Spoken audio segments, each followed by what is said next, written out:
آیات کی صورت میں یہ اصل حقیقت پر پڑا ہوا پردہ ہے۔ جب تک اس پردے کے پیچھے نہیں جھانکا جائے گا اصل حقیقت تب تک سامنے نہیں آ سکتی۔ اور اگر کوئی آیات کو ہی بینات یعنی اصل حقیقت سمجھے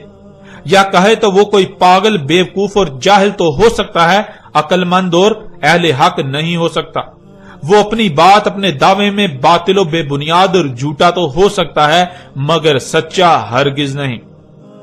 اس لیے ناظرین، جہاں بھی قرآن میں گزشتہ لوگوں کا ذکر کیا گیا وہ اصل حقیقت نہیں ہے، بلکہ اصل حقیقت اس وقت تک سامنے نہیں آئے گی جب تک کہ آپ انہیں آیات تسلیم کرتے ہوئے ان میں غور نہ کر لیں، اسے پردہ تسلیم کرتے ہوئے اس پردے کے پیچھے نہ جھانک لیں۔ اس قرآن میں جہاں قوم نوح کا ذکر ہے تو قوم نوح آیت ہے، جب اس میں غور کیا جائے، اسے بیان کیا جائے تو قوم نوح کی بجائے اصل میں ذکر وہاں اس موجودہ قوم کا کیا جا رہا ہے۔